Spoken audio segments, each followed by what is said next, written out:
ಹಾವೇರಿ ಜಿಲ್ಲೆಯ 3 ಶಾಸಕರಿಂದ ಸಚಿವ ಸ್ಥಾನಕ್ಕಾಗಿ ಬಿಗ್ ಫೈಟ್ ನಡೀತಾ ಇದೆ.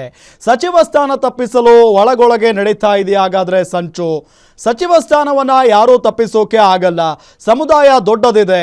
ನಾನೊಬ್ಬನೇ ಗೆದ್ದು ಬಂದವನು. ಬ್ಯಾಡಗಿ ಶಾಸಕ ಬಸವರಾಜ ಶಿವಣ್ಣನವರ್ ಗರಂ ಆಗಿದ್ದಾರೆ. ನನಗೆ ಸಚಿವ ಸ್ಥಾನ ಕೊಡಿ ಅಂತ ಕೇಳಿದ್ದೇನೆ. ರುದ್ರಪ್ಪ ಲಮಾಣಿ ನನಗೆ ಪೈಪೋಟಿ ಅಲ್ಲ. ಹೈಕಮಾಂಡ್ಗೆ ಹತ್ತಿರ ಇರೋ ಒಬ್ಬ ವ್ಯಕ್ತಿ ಹಾನಗಲ್ನಲ್ಲಿ ಇದ್ದಾನೆ. ಹೆಸರು ಹೇಳದೆ ಶ್ರೀನಿವಾಸ್ ಮಾನೆಗೆ ಟಾಂಗ್ ಕೊಟ್ಟಿದ್ದಾರೆ ಶಿವಣ್ಣನವರ್. ಆ ವ್ಯಕ್ತಿ ನಮ್ಮನ್ನೇನು ಓವರ್ಟೇಕ್ ಮಾಡೋಕ್ಕಾಗಲ್ಲ. ನನಗೆ ಆರೋಗ್ಯ ಸರಿ ಇಲ್ಲ, ವಯಸ್ಸಾಗಿದೆ ಅಂತ ಮಾನೆ ಹೇಳಿದ್ದಾರಂತೆ. ಹೈಕಮಾಂಡ್ ಸಿದ್ದರಾಮಯ್ಯ, ಡಿಕೆ ಶಿವಕುಮಾರ್ ಹೇಳಿದ್ದೇ ಫೈನಲ್. ಹಾವೇರಿಯಲ್ಲಿ ಶಾಸಕ ಬಸವರಾಜ ಶಿವಣ್ಣನವರ್ ಹೇಳಿಕೆಯನ್ನ ಕೊಟ್ಟಿದ್ದಾರೆ. ನೋಡಿ, ಒಂದೊಂದು ಜಿಲ್ಲೆಯಲ್ಲಿ ಹಿಂಗೆ 3-4 ಜನ ಶಾಸಕರುಗಳು ಇದ್ದೇ ಇದ್ದಾರೆ ಕೂಡ. ಅವರವರ ನಡುವೆನೇ ಹಗ್ಗ ಜಗ್ಗಾಟ ನಡೀತಾ ಇದೆ. ಒಬ್ಬರನ್ನೊಬ್ಬರು ಕಾಲೆಳೆಯುವಂಥ ಕೆಲಸ ಮಾಡ್ಕೊಳ್ತಾ ಇದ್ದಾರೆ. ತಮಗೆ ಸಚಿವ ಸ್ಥಾನ ಬೇಕು ಅನ್ನೋ ನಿಟ್ಟಿನಲ್ಲಿ ಕೇಳ್ಕೊಳ್ತಾ ಇದ್ದಾರೆ. ಕೇಳೋದ್ರಲ್ಲಿ ಏನೂ ತಪ್ಪಿಲ್ಲ. ಬಟ್ ಒಬ್ಬರಿಗೊಬ್ಬರು ಅವರವರ ಪಕ್ಷದ ಶಾಸಕರ ವಿರುದ್ಧವಾಗಿ ಮಾತಾಡ್ತಾ ಇರೋದಿದೆಯಲ್ಲ, ಇದು ಆಶ್ಚರ್ಯನೇ. ಬಟ್ ಅಧಿಕಾರ ಅಂತ ಬಂದಾಗ ಇದೆಲ್ಲ ಸರ್ವೇ ಸಾಮಾನ್ಯ. ಸಚಿವ ಸ್ಥಾನ ಸಿಗಬೇಕು ಅನ್ನೋ ನಿಟ್ಟಿನಲ್ಲಿ ಹಾವೇರಿ ಜಿಲ್ಲೆಯ 3 ಶಾಸಕರ ನಡುವೆ ಫೈಟ್ ನಡೀತಾ ಇರೋದನ್ನು ಗಮನಿಸ್ತಾ ಇದ್ದೇವೆ. ಜೊತೆಗೆ ಸಚಿವ ಸ್ಥಾನ ತಪ್ಪಿಸೋದಕ್ಕೂ ಕೂಡ ಒಳಗೊಳಗಡೆ ಸಂಚು ನಡೀತಾ ಇದೆ ಅಂತಲೂ ಕೂಡ ಹೇಳಲಾಗ್ತಾ ಇದೆ. ಒಬ್ಬರನ್ನೊಬ್ಬರು ಕಾಲೆಳೆಯೋದು, ನನಗೆ ಸಿಕ್ಕಿಲ್ಲ ಅಂದರೆ ನಿನಗೂ ಸಿಗಬಾರ್ದು ಅನ್ನೋ ಥರ. ಸಚಿವ ಸ್ಥಾನವನ್ನು ಯಾರೂ ತಪ್ಪಿಸೋದಕ್ಕಾಗಲ್ಲ. ಸಮುದಾಯ ಭಾಳ ದೊಡ್ಡದಿದೆ. ನಾನೊಬ್ಬನೇ ಗೆದ್ದು ಬಂದವನು.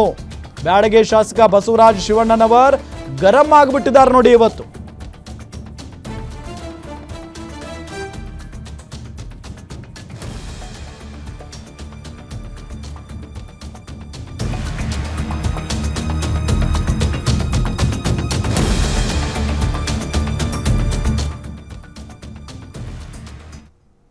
ನೂರ 4 ಮಂದಿಯಾಗ ಹಾವೇರಿ ಜಿಲ್ಲೆದಾಗ ಹಿರಿಯರು ಅದಾವಿ.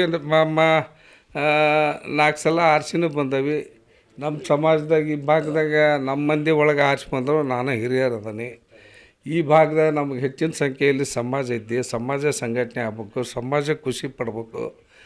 ನಂಬರ್ನ ಒಬ್ಬರು ಮಾಡ್ಯಾರ ಅಂತಕ್ಕಂಥ ಭಾವನೆ ಬರಬೇಕು. ಆ ಹಿನ್ನೆಲೆ ಒಳಗೆ ನಮಗೊಬ್ಬರಿಗೆ ಅವಕಾಶ ಕೊಡ್ರಿ ಅಂತ ಕೇಳೇವಿ. ನನಗೆ ಯಾರು ಪೈಪೋಟಿ ಅಲ್ಲ. ಈಗ ಪೈಪೋಟಿ ಅನ್ನೋ ಪ್ರಶ್ನೆ ಇಲ್ಲ. ರುದ್ರಪ್ಪ ಲಮಾಣಿಯವರು ಬಂಜಾರ ಸಮಾಜದಿಂದ ಅವರೊಬ್ಬರು ಆರ್ಚಿ ಬಂದಾರ. ಅವ್ರದ್ದೆಲ್ಲಿ ನನಗೆ ಪೈಪೋಟಿ ಆಕೈತಿ. ಪಾಪ ಅವರು ವೈಯಕ್ತಿಕವಾಗಿ ಅವ್ರು ಪ್ರಯತ್ನ ಮಾಡ್ತಾರೆ.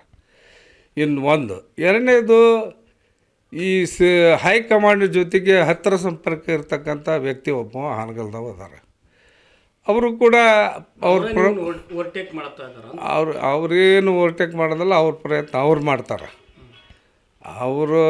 ಅವ್ರಿಗೆ ಪ್ರಯತ್ನ ಮಾಡ್ತಾರೆ. ನಾವು ಸೀನಿಯರ್ದು ನಮಗೂ ಕೊಡ್ರಿ ಅಂತ ನಾವು ಪ್ರಯತ್ನ ಮಾಡ್ತೀವಿ. ಹೇಳ್ಯಾರ ಅಂತ ಜನ ಹೇಳ್ತೈತಿ. ನಾನೇನು ಕಿವಿಲಿ ಕೇಳಿಲ್ಲ. ನಿಮ್ಮ ಆರೋಗ್ಯ ಸರಿ ಇಲ್ವಾ?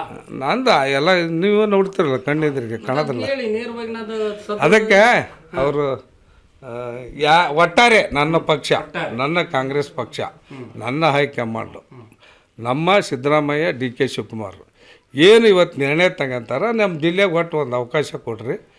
ಅವಕಾಶ ಕೊಟ್ಟರೆ ಒಳ್ಳೆಯದಾಕೈತಿ ಹಾವೇರಿ ಜಿಲ್ಲೆ ಅಭಿವೃದ್ಧಿ ದೃಷ್ಟಿಯಿಂದ. ಅದಕ್ಕೋಸ್ಕರ ನಾವು ಒತ್ತಾಯ ಮಾಡ್ತೇವೆ.